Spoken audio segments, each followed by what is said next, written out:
give you a brief introduction about IAMAI and our partnering firm, Root Mobile. Internet and Mobile Association of India is a not-for-profit industry body representing the complete gamut of digital services industry in India. We have over 330 Indian and multinational corporations as members from various segments for our sector-specific committees like digital transformation, digital advertising, edtech, fintech, gaming, etc. In case you need any additional information on how to be a part of IAMAI and its initiatives, you can visit our website, which reads www.iamai.in. Moving on to the introduction of Root Mobile. Founded in 2004, Root Mobile is a publicly listed company and among the leading cloud communications platform service provider offering communication platform as a service.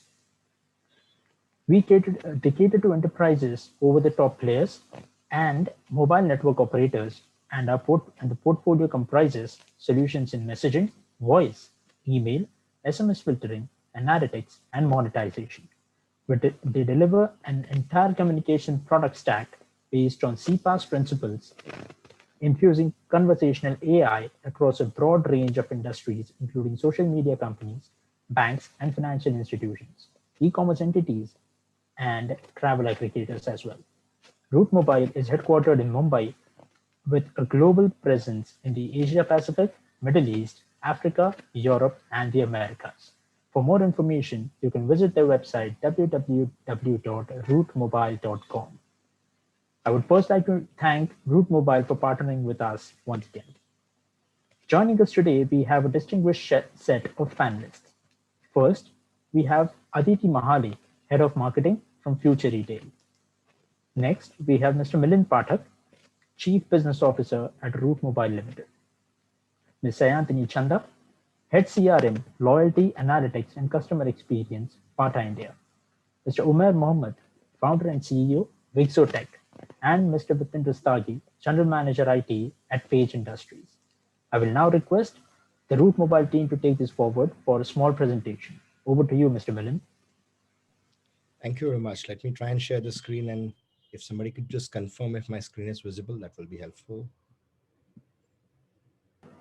The screen is visible, sir. Is it visible? Yes, it is.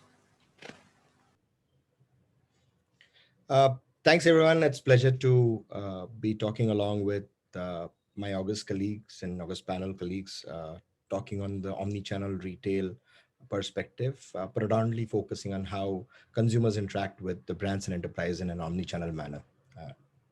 I think company has been introduced. I wouldn't take too much of a time, but one core point that I would perhaps want to highlight here is that we eat, sleep, drink, breathe communication as one of the core enablers for a brands and enterprise to talk to its consumer, and thereby helping the enterprise and brands to ensure that they are reaching out to the customer in the most optimal time per se. If you look at the retail sector, the challenges are multiple and the opportunities are multiple. To list down the challenges, a few, you still have a large set of data which is coming as siloed. Some omni-channel guys are trying to go online, some online guys are trying to go retail. So bringing and merging those systems becomes a challenge at times. And because of the retail and an omni-channel nature of the business, automating the journey end to end becomes very, very difficult, wherein a guy who comes online and a person who comes on offline, how do you really marry them together becomes very, very difficult for the segment and the sector. Messaging sometimes cannot be very, very consistent and personalized. By and large, companies are trying to solve the problem of how do you really link the data between online and offline. It's very, very challenging. And that's where an opportunity also lies for some of us to try and discuss and see what technology data can play a part in trying to solve this challenge. Cart abandonment has been a classical e-commerce problem. I wonder if there is a cart abandonment in the retail world, and I would love if Uman, Santhony and Aditi and Vipin all talk about how potentially cart abandonment is dealt in a real world per se. And of course, COVID has accentuated this, but consumers are expecting much work to happen on a digital channel. So we are seeing there is a huge demand for conversational commerce. We are seeing a huge demand to ensure omni-channel payments are being done. So with this kind of a line of thought challenge, right, we always have felt that there has been a need to simplify the communication. And mind you, communication is not coming with just one channel. And I'm not talking of where brands advertise. I'm talking of communication where a brand or an enterprise, take in case of somebody in the panel, say a Bata or a Shopper Stop, tries to reach out to its customer in a way which is through a channel of, say, an SMS, a voice, a Google business message, or an email or a WhatsApp. There are so many digital channels on which a consumer is present. How do I really stitch a very coherent, unified, personalized communication to ensure that my experience is world class? And some of us are kind of students of ensuring that the consumer experience is very well managed, because at the end of the day, uh, what the user remembers is his interaction or her experience with the brand. And that's how we try and focus on ensuring that how communication is able to help bring solid user experience into its interaction with the brand or the enterprise. And mind you, this transformation has been very, very challenging for all of us. We have always been multi-channel. Since the evolution of digital, it has been multi-channel. But now the challenge for us is to become very omni-channel, which means to say that even if I'm conversing on one particular channel, how do I really ensure that my backend is consistently aware of what I spoke or what I communicated in my previous communication? Uh, and that's where the channel today is, which is to say, how do I really move my consumer from a multi-channel, which is very independent nature, a multi-channel customer engagement, to a very omni-channel consumer experience or a customer experience bit, where whether it's a contact center executive, he knows about your last purchase or knows about your last visit at a store in Bandra, or your last purchase on an online product that you've ordered in Gurgaon. How does that experience really manifests into the brand talking to the consumer is where the transformation is happening, and more brands are spending time in trying to get that done. uh, to do this across to do this journey, there are, I think, two three very, very critical elements that is required, right? One element is, how do I really have a unified customer view? And once I have that unified customer view, am I then able to communicate with that consumer? I think these are the two areas which we have seen people talk about it, right? So when you look at a customer view, it data is picked up from multiple sources, whether it's a brand CRM, whether it's a Google Analytics, whether it's a website, whether it's an e-commerce direct to consumer platform, or whether it's your presence on an online marketplace, or also signals which emerge from some of your advertising SEOs, right? Now, how do you really ensure that I'm bring all of this data in a way which is simplistically put, marry your GA data to a large extent with your purchase history, whether it's online and offline, right? Now, that kind of a combination becomes the secret sauce going forward. And based on that, then how do you really build personalized journey? How do you really know that the right time to reach a Janet or a Janelle would be a WhatsApp? An ideal price point on which a communication should hit her is maybe 3,000 rupees. And the best time to talk to her is maybe 2 to 4 in the afternoon, right? Now, that's the kind of personalized journey that is possible with combining of all these tools, the CRMs, the analytics, the online marketplaces data, the advertising data, or the brand's own e-commerce or a website data. When you start doing personalizations, we have seen massive improvement on the conversion rates. I can give a very simple example, right? A very simplistic on-site browser notification, which is very textual in nature. The moment we have done and converted that into a rich media communication, the same on-site notification, when it started showing pictures, we found uh, three-digit increase in the interaction that would happen by the known or an unknown user on the online channel, on the website, right? And that we have seen time and again across multiple channels of communication. So we have clearly seen that the improvement of the conversion rate across communication channels have happened when brands have made the communication richer across the channel. And that is the reason why a WhatsApp, an RCS, uh, so to say, an email, start drawing more interactions and nudges from the customer to talk to a brand. Classic example in our e-commerce journey has been how do you really solve a challenge of cart abandonment? Somebody has gone there, carted a product, not visited back. Can we ensure that he's being talked back by offering a simple communication through a WhatsApp?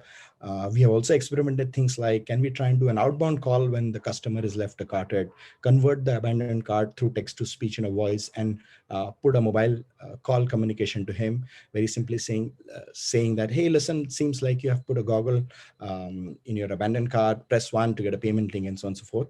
And the early experiments on these are giving fantastic conversions for the brand, as we have seen as upwards of 50% to 60% recovery of the so-called abandoned cart, or whatever you call it, as lost sales in that domain. Other very interesting example we have seen across is how do people really engage with the walk-ins at an outlet? And we have tried to experiment. QR code has been made very popular these days, and online payment companies and wallets have made it very, very popular. It's very commonly used. We have seen massive uptake on consumers wanting to participate in talking to a brand or an enterprise or an outlet if they put a very simplistic QR code to just register themselves through a magic link to receive richer communication. And that's been significantly a strategy used by multiple brands to ensure that their customer data becomes quite large. And last but not the least, while you do all of these conversations, what we have observed is, and I was talking to Uma a couple of days back, and we did discuss that, all of this information, when given to a brand, gets spoken at some contact center, right? Somebody calls up a contact center and says, I purchased this particular product some days back. I have a challenge. Quite a few times it has been observed that the data may not be completely available in every dashboard that is around, made available for the consumer to interact with the brand.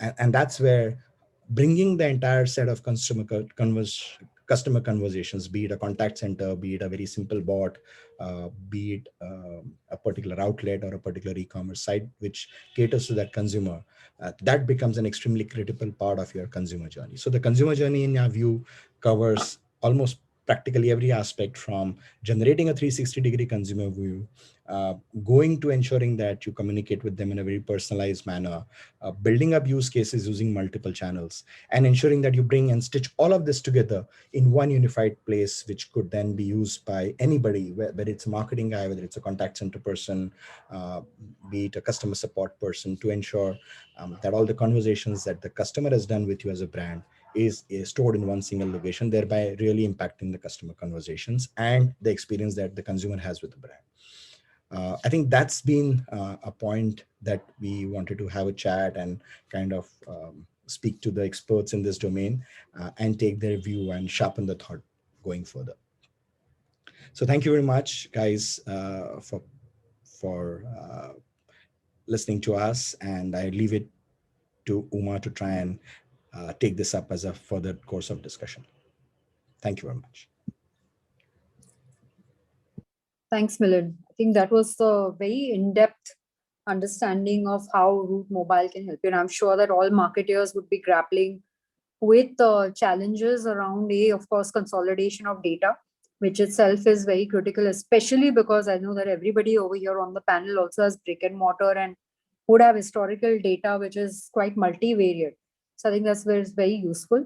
I think just to open the panel and set the context, which you have of course done beautifully on the marketing context. I think we are living in a seamless world is very obvious, right? And that is really what we are trying to address here through our marketing efforts. But every retailer defines omni-channel and focus areas, for them in terms of what is that wow experience which will make a difference to their customers, right? Whether it's at the marketing end. We know that single view of customer is something that we have all been grappling with in terms of how do we actually create that and create that one-to-one, really sharp marketing effort with our customers.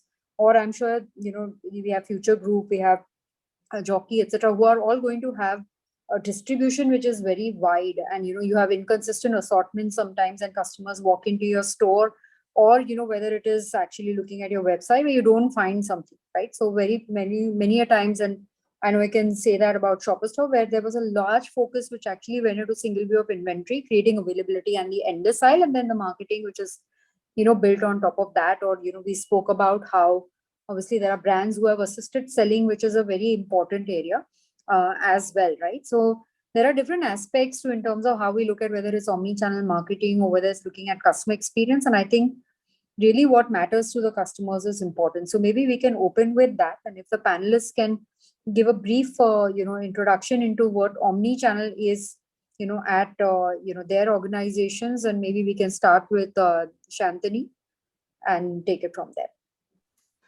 Sure. Thanks, Uma. And thanks, Milind. It was a great presentation and very relevant. I mean, can't relate more. Answering this particular question, at Bata, omni-channel is defined as part, I'll tell you the omni-channel philosophy per se, and we call it internally FA2A, which means from anywhere to anywhere. It's just a very simple governing principle that you should be able to serve your customers, be it with products, be it with service. You should be able to serve your customers. Doesn't matter where they are, from anywhere to anywhere, doesn't matter whether at your stores, whether they are at home. That seamless experience across the entire consumer journey is what FA2A, or from anywhere to anywhere, is to us. And that is, and before we sort of go into any details of it, what we had done as an organization is to look at the entire consumer journey, the pre-sales as well as the post-sales part of it. Yeah, we have our basics there. So for example, we have a Bata home delivery service. So if you walk into a store and you don't get your size and color or design, for example, you can, place a home delivery order. There's a backend algo, an order management system in the backend, which links that inventory to our huge network of stores, and kind of the order gets home delivered from there. What we have also done is actually take our own website or bata.in per se, or our own e-shop, and also linked them with the store inventory. So when you're actually trying to order at a bata.in, you're actually looking at the inventory of my 1200 plus stores. So, and then the third very important part for us was also to build a seamless consumer experience as far as the post-sales aspect is also concerned, with the governing philosophy of from anywhere to anywhere. So, that's, in a nutshell, what we kind of, governs us per se in whatever we do in the omni-channel piece. That's lovely, from anywhere. And I'm sure you guys have a huge rallying cry around that for your operations team as well. It's very, very interesting. Yeah. Absolutely. I hope you have not trademarked it. If you have not trademarked it, I would use it for sure. Yeah. It's actually, it's an FA2A, we call it internally, and it's sort of, that's our term. Great. Aditi, I'm sure, you guys, especially with the number of categories that Future Group actually retails, it would be very interesting to see how you have addressed the omni-channel challenge at Future Group, in fact. Thanks, Uma. Thanks, Milind. I think Shantanu set it up quite well. And like she mentioned, they have a FA2A. For Big Bazaar, what we have is a store-to-door. So we launched our e-commerce initiative last year. And as the large retail grocery players go, I think we were the last two market, right? And it was not an easy task given the kind of spread and the, like you mentioned, the range and categories that we have. How do you really bring it alive and come in with a relevant proposition? So for us, the real differentiator that we built, and on which rests our whole omni-channel philosophy, if I may put it, is store-to-door, which means if you cannot come to the store, which is where the traditional model has been, people have always been going to the Big Bazaar store once a month, or twice a month or so, the store will come to you. Now the store comes to you in multiple ways. One, the easiest way is of course the e-commerce site that we launched. Then we also have a WhatsApp service. Every store has WhatsApp numbers which collect WhatsApp orders. We also do assisted fashion shopping using video calls, etc. Right? We walk you through inventory. We will show you the general merchandise if there is a particular, because we have a huge base of loyal customers who know exactly what is available, the kind of, say, the dabba that they want, or the chopper that they want, or, the kind of clothes that they want. So that, again, the video shopping is a big part of our omni-channel story, assisted shopping. And apart from that, we have missed call. So you can also give us a missed call and the store will call you back. because we cater to such a large and diverse audience. So just keeping to e-commerce was, e-commerce for us is a start point. The website is a start point. We have to enable the customer to reach us in the manner that they are most comfortable. If you are comfortable making a phone call and reaching to me, I'll take a phone order, right? If you are more comfortable with WhatsApping me a list of things that you want, we'll deliver a WhatsApp order. Right, the store will cater to our customer base in whichever way suits the customer. I think we, in the last year, we really modeled ourselves on this, which was a sea change coming from both the organizational and a mindset perspective, because for the last 20 years, we've never had home delivery, right? And the biggest advantage that we have is when we set up this model, everybody is mapped to their closest e-commerce store. And given the fact that we live in an instant generation, meaning, gratification is instant.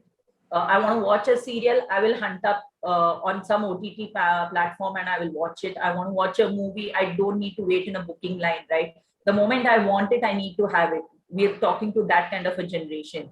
So even in retail, the kind of model that we have, which links back to your local store, allows us to do a 2-hour delivery model. So anything, whether it is grocery or whether it is electronics or fashion, like in the morning, you remember that, oh, I have an interview today, but guess what? I don't have any shirts or a kurta to wear for it. You can quickly order, and within 2 hours, you'll get a shirt or a kurta delivered to you, right? I mean, anything that is there in the store can be delivered to you in 2 hours. I think for us, that has been the hugest differentiator. Given the network that we have and the kind of model that we built. So it's not really a physical store or e-commerce store or a WhatsApp store. It is Big Bazaar everywhere, whichever way you want to reach it. Right.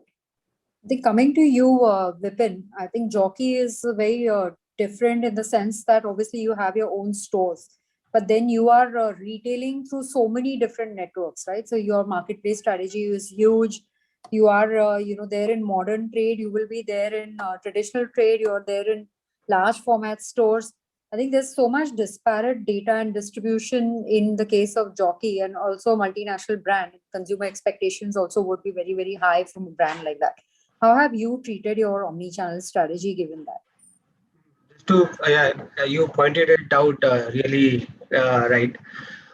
So Jockey is in a very unique position in terms of planning its omni-channel strategy, because as you rightly mentioned, Jockey is a very heavy player in distribution, means 75% of its business is in distributions. Then Jockey has its own exclusive brand outlets, which are 1,000 in numbers, which is quite a big number. I think a decent amount of business comes in mid like 500, around the range of 500 crores. And then e-commerce is also a big business, and then large format store also. So the first and foremost, because there is so much complexity, first and foremost, what we want, like what we are planning as a strategy in Jockey is that we need to give a uniform consumer experience across everywhere. And whether it is in terms of the product messaging that has to reach the consumers, or the pricing that has to reach the consumer, loyalty programs that has to reach. So all this consistency has to be broad. But since it's very diverse, complex, and a lot of different partners are involved, so we are approaching it step by step. The first and foremost, if I speak in terms of retail specifically, so Jockey as a strategy right now, the major part of Jockey is not only about Jockey retail stores, is not only about generating revenue and creating sales, right? The key strategy that management has in mind is Jockey retail, this business exclusive brand outlets to be treated as a experience centers, right? So this post this COVID, there is, and I think a dilemma which is going on in retail industry, because all these physical stores, there is a kind of a downside in terms of consumer reaching the retail stores, and the e-commerce and the digital sales have taken, like in case of Jockey, it has reached 10 times of the original volumes which were there before COVID. So in that case specifically, what we want to plan as a strategy for our retail stores is that when the consumer reaches the retail stores, we give him a good brand experience. Those people who are coming to our stores are acting as a messenger for Jockey, and we should give them such a world-class experience, show the entire range, like show the right product messaging and all that. And so the many initiatives we are planning there. One is that we, in our POS, we are integrating it with the backend loyalties program, so that whatever loyalty points the consumer earns by purchasing at a retail stores can be used across e-commerce or any other place as a voucher. I mean, even if he goes to a normal uh, uh, store in the market, which is normal distribution retailer, so that place also he can use those vouchers. So that is what we are, first we are trying to bring a consistency. Secondly, also we are trying to make them as a storage point for us for deliveries, wherein uh, just as Aditi mentioned and Sayantani mentioned, like all these stores will be acting as a inventory point for us, wherein if there is any order comes, so we should be able to deliver by using these stores as an inventory points. So that the inventory is available for all to use. And like as you rightly mentioned, it's a very complex assortment. We are into so many categories. We have used AIML tools in the backend to plan the assortment and planograms first. Second, all these inventories, there is a balancing that happens between the retail stores and the distributors. So those all initiatives we are taking, so that slow moving inventory from one store might, it might be a high fast moving inventory in another area. So we should be able to balance that also. But first and foremost, as you rightly mentioned, it is about how less complex we make it for the end customer. So these days there is a general phenomenon in the retail industry, wherein if a consumer is going into a retail store for any brand, first thing he does is, there is a very complex process of buying thing. What he will do is he will search on Google what other channels are actually, what other channels are providing at what price and all that. So that makes life very difficult for a consumer. So once we bring that trust, authenticity, and comfort to the customer, so that is the area, because Jockey as a brand, we don't give any discount across any channels. So if we everything is sold on MRP, whether it is retail, whether it is distribution, whether it is B2B e-commerce, and we take it very seriously if somebody is posting it on a discount and some partner is trying to sell it at a discount, because we don't have a concept of discount. Now, if that discounting is provided, we take it very seriously and we try to remove that channel partner, whether it is across us, because we want to maintain the brand premiumness, as well as we want to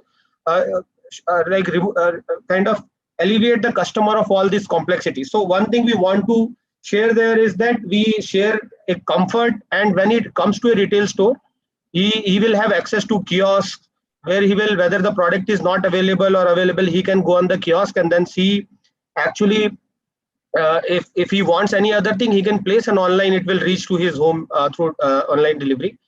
As well as we are also planning to set up footfall trackers, wherein once a customer comes, once we know about the customer, we actually see the pattern of what all products he has seen and all that, because it is not only about sales that matters. These days, a lot of data we collect around sales and we build our strategies around that.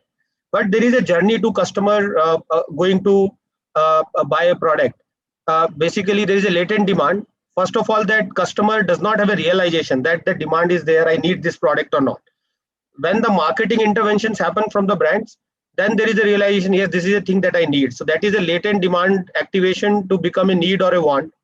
And then the last step is giving him a channel. How easy is it for him to buy that product? Because there is a moment of truth. At that moment, as it is a demand, it is a generation of instant gratification. So at that moment, if he is having a very convenient channel to access, then he will make that sale. So we want to capture those latent demand also. Means we have a thought, we have not kind of invested in any technologies, but we want to understand that there is a lot of demand which is getting unfulfilled from Jockey's end because of all these inconveniences at the customer end. But we have a thought there also in terms of marketing as well as other tech interventions that we want to do. Over to you. Yeah, thank you. Thanks for that, Vipin. I think Milind and Omer, I mean, this is more for you, right? So when I'm here, of course, our panelists, and if you see the challenge in retail, you do find that, the supply side problems are actually foremost, right? Because you have the store experience, you have operations, and then obviously availability, etc., pose a lot of challenges. Distribution, like you heard, Vipin, poses a lot of challenge, and the technology investments first go towards that, right? So your first thing is you're getting a point of sale correct, and that's a huge investment. Your enterprise technology, all of that goes into place. And your presentation, and you guys spoke, of course, of CDP being at the center of everything. I'm not sure how many panelists have actually looked at that, but I think retail is definitely at this moment in time where they're poised to actually build on top of that, because one, they have a lot of data, which is first-hand data, and it is actually also profile data, it is the external data, it is the transaction data, which they are in a position to leverage on a first-party data. And we all know that there's a lot of debate around there is going to be a cookieless world in the future, right? And how is it that you feel that you worked across so many categories, Umair, maybe starting with you, where this can actually be leveraged by retailers to get whether it's acquisition and retention strategies sharper. And next, maybe it's more around the technology, right? Because in retail there is always focus on conversion technologies, which is actually foremost, because that you're used to having a brick and mortar channel where there's already footfall which is coming in, and all retailers will try to actually maximize that first.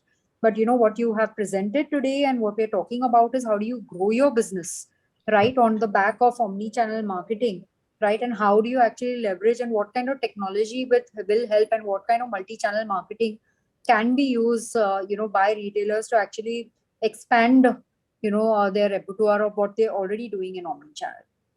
Sure. So, Umair, maybe we can start with you. Sure. Thanks, Uma. And I think, as a virtue of being a platform that works with approximately 300 plus retail e-commerce companies across the globe, including some likes Libas, we have W4Women, we have the likes of Bajaj Electrical. One of the challenges that we have seen when we go to these e-tailers, like we call them now, because they have an e-commerce arm and they have a retail arm. Omni-channel means different thing to different people, right? So, but the core of it, and we look at it in the form of a pyramid, right? The core of it is the base.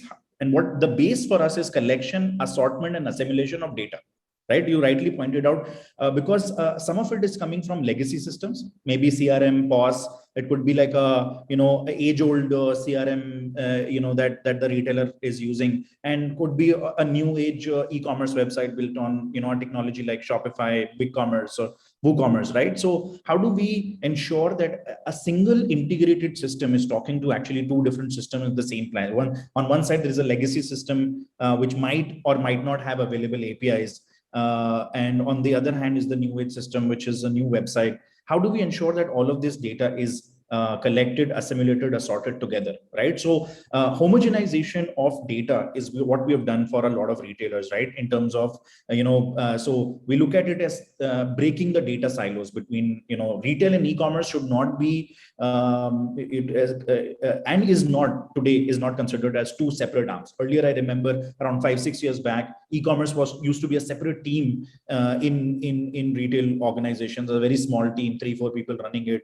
I've personally seen the transition at TCNS Clothing, W4Women, where before they went public, there were a team of about 4-5 people running the e-commerce show, and there is a separate team for retail. So we looked at it and we said, okay, look, customer is one entity, product SKU is one entity, right? And orders placed as one entity. Let's just bring all of this data together across different vertical. It would be POS, it could be company-owned stores, it could be an e-commerce, and bring all of those transactional data together. Now, we'll also bring in activity data on customers later on, wherever we can capture it. Could be an app.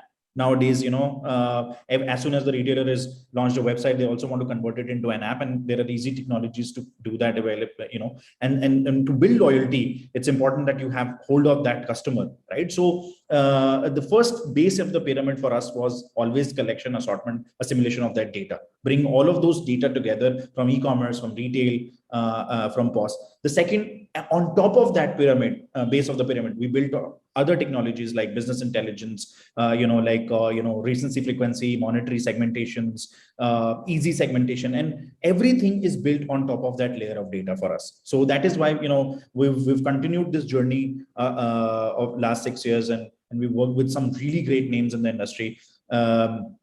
part of the reason is that we've kept on building on that pyramid. Today we are at a point that we're very proud to say that we've been part of the journey where we have directly contributed to revenue increase, and it has only happened because we started off with data, customer, order, product, and SKU level data. Built on top of that, built on top customer profiles, built on top, added the behavioral data, activity data to that, entire data set, and allowed marketer to easily build segmentation. And then we used communication channels, but they were highly personalized down to their activity level, which led to higher conversion rate. I keep on giving this example, but our campaigns typically on an e-commerce convert at about 10% conversion rate, right? Simply because we are sitting on tons of data and we're utilizing it in the best way possible, the right content at the right place, on the right channel at the right time, right? So I think that's what customers want. We have this term whenever our sales team is pitching to like a large retailer is that, do you want to personalize like Amazon, right? And then I think that's the aspiration that every retailer individually wants a 14% conversion rate on their website and wants everything to be present inside a single data warehouse where they can utilize it in different ways. And for us, omnichannel has been that journey towards personalize. Each individual customer is a segment, right? We call it a segment of one. So the journey towards that is what we feel that at least personally as Wixo, we've helped retailers battle it out over the last 6 years. Uma, after Umair has spoken, it's very difficult to miss or to add what he said, but let me try and attempt that, to add more elements which he has potentially missed. So I think he's right. As a company which focuses perhaps on CDP or a bit of an automation, I think he's touched all the right chords, right? But I'll try and bring the attention core to what we are all trying to solve here, right? Let me try and answer that question and then build on it in a couple of minutes. So I think fundamentally all of us in this panel and whosoever is attending this is what he's trying to solve is, how do I ensure that my consumer experience with the brand is world-class and kick-ass, right?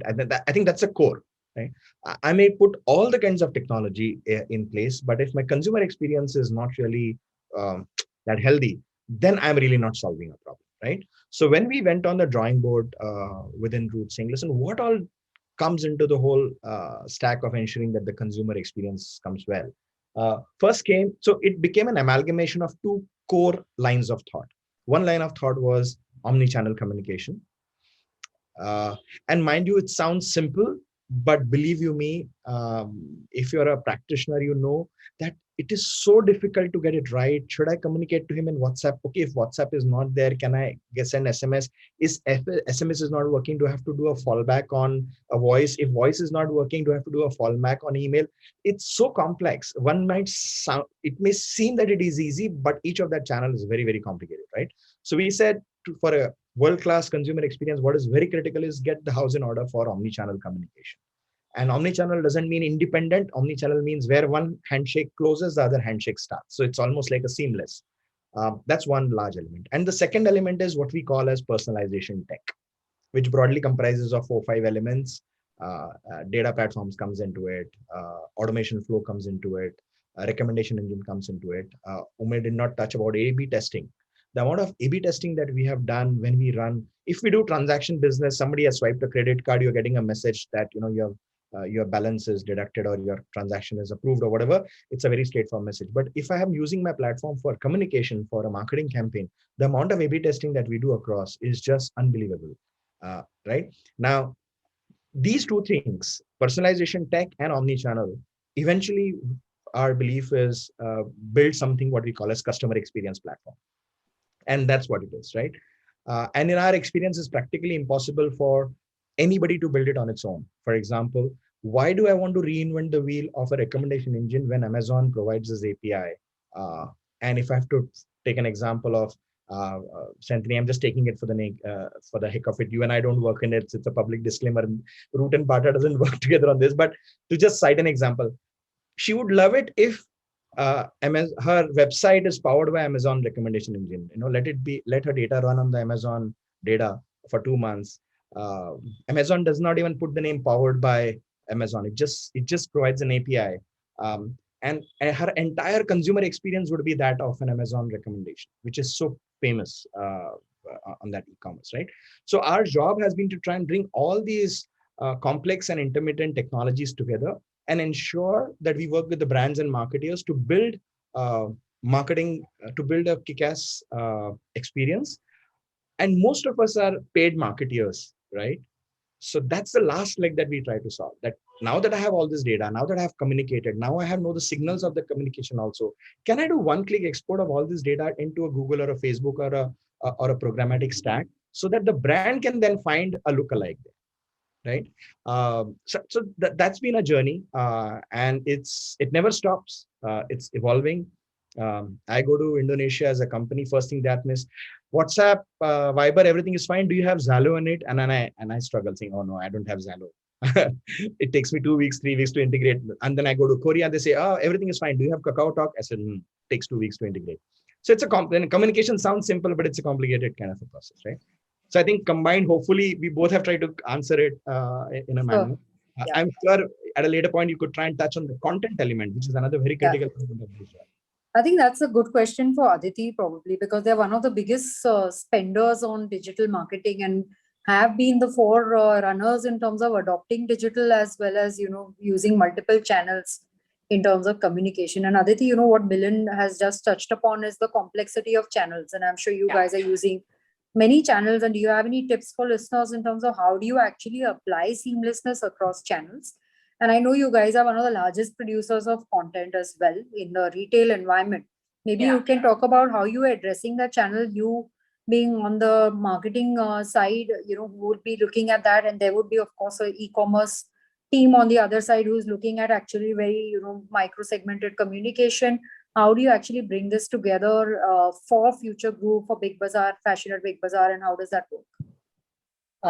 Thanks, Uma. Thanks, Milind.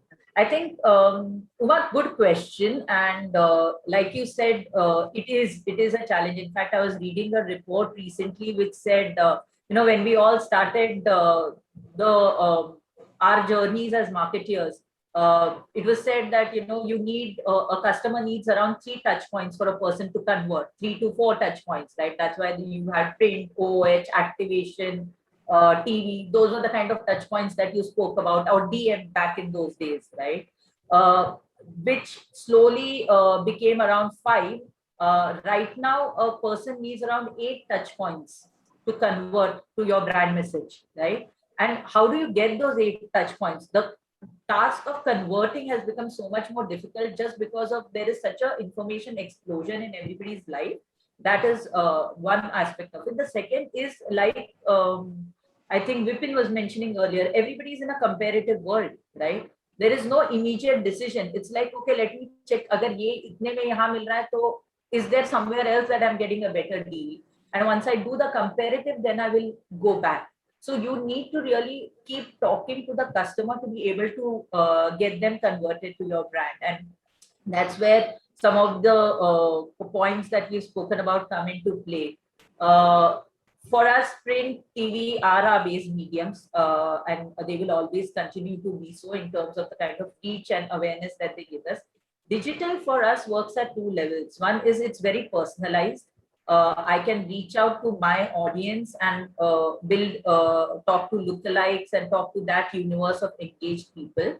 And then I have my whole social media channel. For me, social media is a place where we have two-way dialogue, right? We really treat our social media platforms as a content conversation that I have with my audience, right? Giving them a reason. So there's a lot of time as a retailer, I'm giving a lot of price information saying I have this sale happening or I have X product at Y price, right? And that's a pure transactional conversation that happens with the customer. But customers today want a level above that. And we drive that using our content conversations where if you really look at our Insta pages, we have a Big Bazaar handle, we have a Big Bazaar beauty handle. Given that beauty again is big business today, and we have lots of brands that are just built on one vertical, right? And food, which of course is one of the primary stays of our business, both in the house where I look at grocery as one of the main contributors of my business, as well as consumption in retail, right? So food becomes a second handle, and we create a lot of buckets in terms of, what's new in store, or what are the relevant food conversations that we can have in terms of giving beauty tips, etc. That will help the customer on a daily life, right? And also then leading back to commerce, saying, these products are available. So how do you link that? Because unless you create your relevancy in the customer's life, the customer is going to shut you out after a point of time. They don't really want the information. They go out and seek information themselves, right? So for us, it works in that manner. So we use this. Then, of course, there is SMS notifications, etc. So when we look at building our messaging stack, it really comes from, okay, what is the objective of a campaign? What is my audience size for the campaign, right? I have a own base through my notifications through the Future Pay app, which is our loyalty program that we run, in which you get cash rewards, etc. So we have a large loyal base over there through my Shop Big Bazaar app. Right, so those become my primary methods. On that then comes digital. Over and above that then comes print and then TV. So we really build the stack that way, looking at what is the audience size that I'm reaching out to. Then there will be SMS, there is store WhatsApp groups, etc. also that get activated, because we operate at both levels. We operate at a HO level in terms of communication, and there is always the store level. Because for me, as a brand, it is not unlike if I were to say a Bata or a Jockey. It is not a national brand, right? My brand strength is as good as the store next to you, right? So I can't even say ki I am a Bombay brand, I am a Matunga brand, or I am a Banaswadi brand, I am a Koramangala brand, right? Because it is that catchment that actually drives my program, and therefore we have a really strong core this thing with the stores that drives a lot of conversation with the catchment.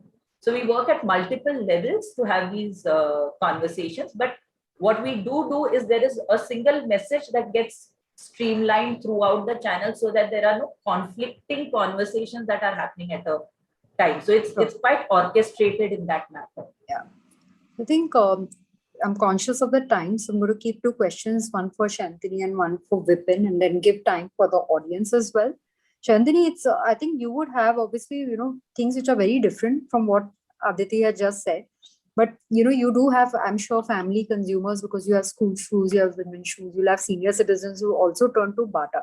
So your brand challenge would be, of course, very different. And there's some interesting things you've done using your loyalty data as well as digital to be able to actually create your customer outreach and engagement. Maybe you can throw some light on that in terms of how you've done that. Absolutely. Yeah. So Uma, you're like absolutely bang on. And I'll just take cues from various things which Milind and Aditi say during the conversation. So while tech is extremely important and couldn't agree or relate more to each of the aspects which was defined, it's very important that, there is the right confluence of technology, data, as well as the people and process part of it. Till the time the technological advancements in a typical retail industry like us and the workforce engagement also needs to go hand in hand in a lot of cases. So I'll just give an example. So, post-COVID, when it hit us, I mean, we were all kind of the first wave I'm talking about. Nobody was sure how the future of retail will shape up or what will be the new consumer buying behavior. I think everybody had reached out to their old, kind of loyal base, trying to understand the different behaviors which might be expected to come out. And there was a lot of people who were telling that they're not willing to come down to stores right now. They would like to maybe have a, kind of a contactless experience or more of a digital experience, etc. So something similar which we did, and we sort of found out, typical 3 big segments of users in our TG. One set, typical, we deemed it the digital natives, typically 25 to 35-year-old, familiar with online channels. And for them, our single-minded strategy was to scale our online presence, bring in a lot of automations, recommendation engines, which Milind and Amit spoke about. How do we kind of do that? How do we, sort of improve or make store also a channel to gather a lot of this data? So we had the profile enrichment drives, which we ran at our stores to actually improve. improve our customer database accordingly and marry it back so that I can then retarget him online if required. Then this came out to digital adopters, typically 40 to 50-year-olds being my database, and someone who needs a sort of an hand-holding, and someone who might not be very comfortable kind of shopping from a Bata.in or a web or a Myntra on Amazon. So they might be comfortable with popular online apps like WhatsApp and stuff, and for them it was important that we scaled up quickly we call it Bata Chat Shop or an assisted shopping, which means that you can basically talk with your nearest store manager over a WhatsApp chat or a video call and sort of get the product home delivered within a couple of hours. So here also data became very important, because I will take you again from Aditi, the catchment which we were building. So when we got a tool, gave it to at a store manager level, uploaded it with the right kind of segments who are most likely to convert to this assisted shop of modding at a store level. And then this was a complete new channel. It was sort of a store manager outreach, which we were doing. I mean, while the consumer can also reach out to us, we were actually making our store managers be our ambassadors and do sort of a clienteling concept with, so using technology to drive concepts like clienteling also emerged as one of the, great learning thing and a thing which has evolved particularly in Bata. Sure. And lastly, just one more segment, we call it the digital novices, typically 50-plus-year-olds, maybe our parents, and they also shop at Bata. That's a matter of fact, right? And they will not be, and they would always want this touch and feel and experience and stuff. For them, the business model which we made was we call it store on wheels, which are sort of mobile kiosk, which we set up inside society. But what was important is that we had ways of contactless payment there. We had e-catalogs, which can be shown to all the users so that we can do a more of contactless experience and kind of get the product bought in a contactless way per se. So it's about merging all these things to actually build the entire ecosystem, keeping all the users in mind is what our sort of journey had been. Thanks, Shantanu.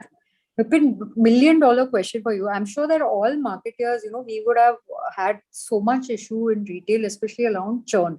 So large customer bases churn for us every year, right? And whereas we are looking at, I'm sure all of us would have turned and said, if we had Jockey, our churn would not be like that, because no one's going to really change their underwear brand as, often. But it would be interesting to know, how that has actually worked out for you in terms of looking at both, how you have actually managed retention. I'm sure it is not as straightforward as, one would imagine from our point of view, sitting on the outside where we look like you're sitting in a very lucky seat, right? And also in terms of acquisition. I'm sure it's not an easy category, for acquisition in terms of also digital marketing and especially online, because we're talking of omni-channel marketing ROI. Maybe you can talk about how you have actually managed these two aspects. Sure. We'll talk about this, but I think it is a lot more than the omni-channel strategy. I will touch upon, actually, it's a very pertinent question. As Umair mentioned, that there is a brand and then there are customers. So why don't we keep things simple between this entire channel?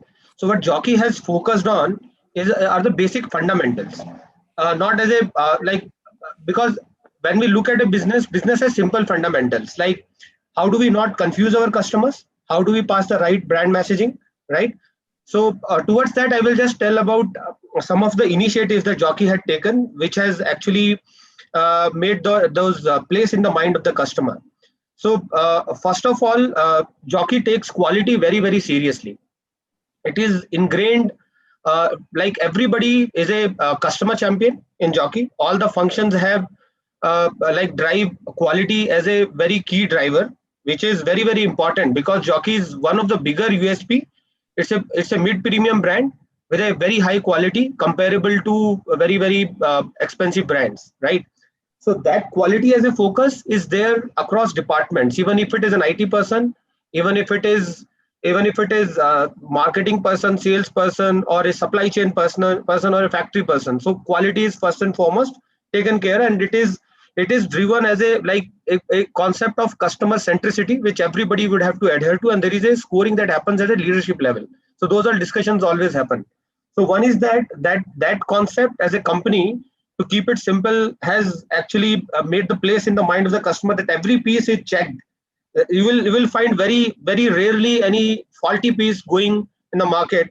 If a faulty piece has to go, we sell it as a B class sales. And in terms of digital intervention, if you see, so first and foremost, there are simple steps that we have taken. First step we have taken is our brand content is going across different channels. For the distribution, it is going in a PDF where a salesman is going in the market. He has an app in which there is a brand and its prices and all that, right? In that there is a content that is going. E-commerce side, there is a content that is going. Then retail stores, in the shopper POS, there are contents that are going. So that entire content is unified in the backend through a product management software. And this entire content is uniformly shared across, and there are trainings, reinforcement trainings and other trainings which happens on a regular basis.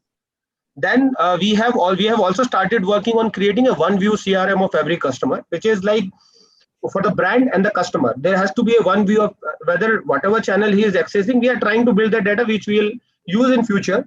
But that is what our foresight is, that in terms of where we need to build that repository over a period of time. We have set up a new BI analytics capability within Jockey. So we'll try to derive a lot of insights from that good data. Luckily for Jockey, there is one very less complex thing which is there, is that we don't offer discounts across any channels.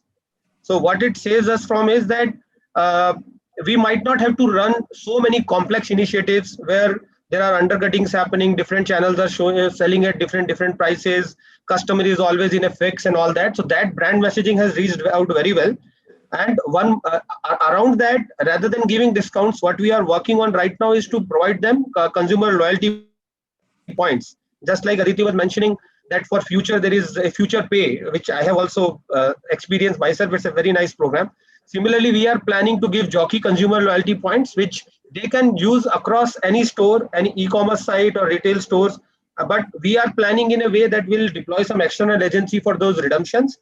And then, but we'll have to manage it in a way that for consumer, the content, the brand, anything, any experience, the way the messaging is going, the packaging is reaching, everything is consistent across channels. So that is our end objective. We have a very small ecosystem. So I was working in Marico there. I used to have 12 lakh outlets. Now in Jockey, it is only 60,000 outlets, because they are a very high volume outlets in terms of outerwear. We have a good presence there. So we might be able to affect all this. So that is an objective that we want to have. So that is how we are planning with simple fundamentals. Technology interventions are there. Future roadmap is also there. The attrition we are trying to address, and we are planning to make a place in the mind of the customer where he sees us as a premium brand. As you rightly mentioned, also the Jockey being an international brand, we being the licensee in South Asia and Southeast Asia and other geographies. So we need to communicate the same experience to the customer when he goes to a store or even goes to an e-commerce site, where we need to give him a very unique experience in terms of how he navigates, all the recommendations comes, we keep his historical data with us, and then recommend a certain products, his choices and other things. So we are working towards that. So that is how we are planning. Great. Thanks for that. I'm just going to move to the Q&A because we are almost out of time now.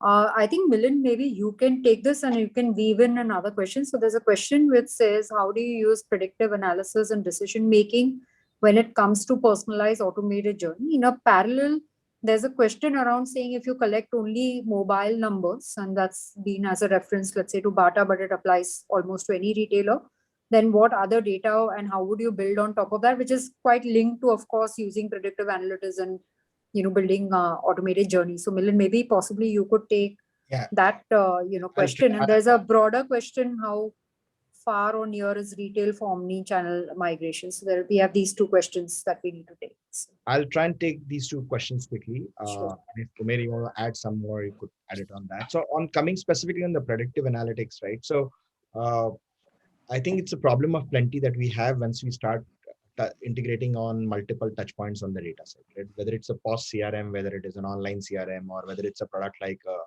a Shopify or a BigCommerce or a WooCommerce. There is a problem of plenty. We have enough and more cuts and slices and dices of the data. First thing that we do is we try and ensure that it is well segmented, well thought through.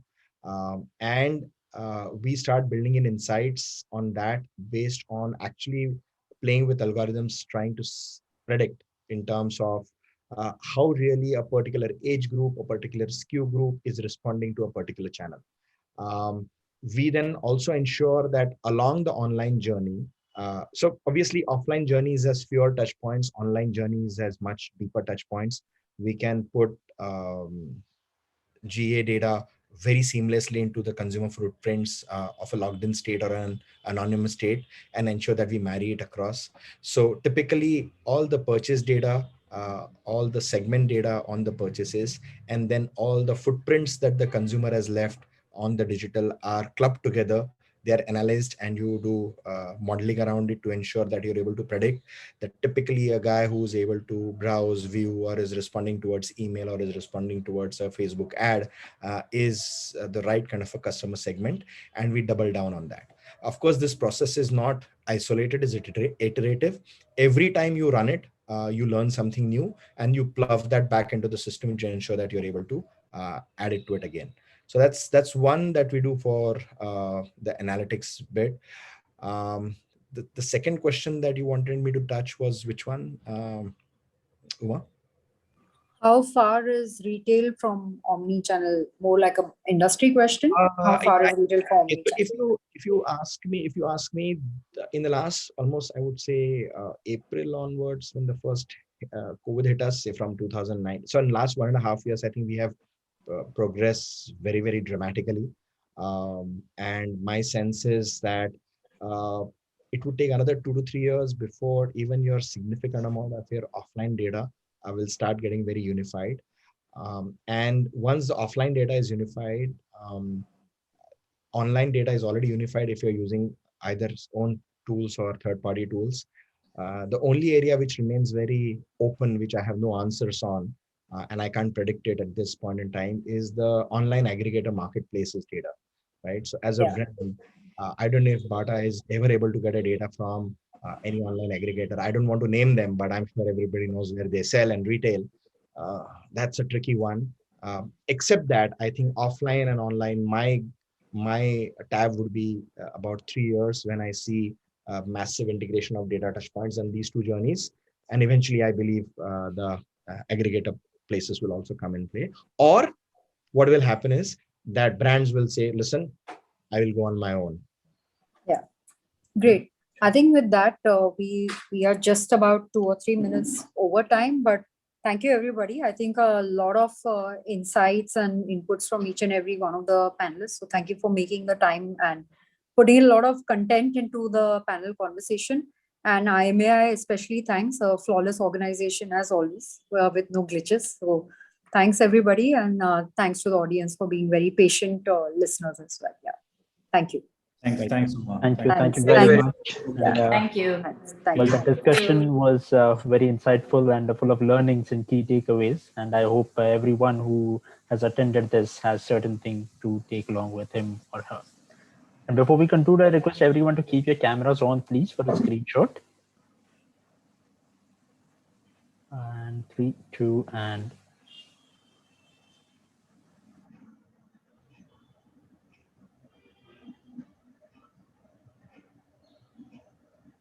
thank you so much. I would now like to conclude by thanking all of you and the delegates as well for participating in this discussion. We appreciate your presence, Mr. Alreja, for moderating this session so well, and the Root Mobile team as well for partnering with us. Thanks once again for joining us, and please stay safe. Thank you. Thank you. Thank Thank you, everyone. Bye. Bye. Thank you. Like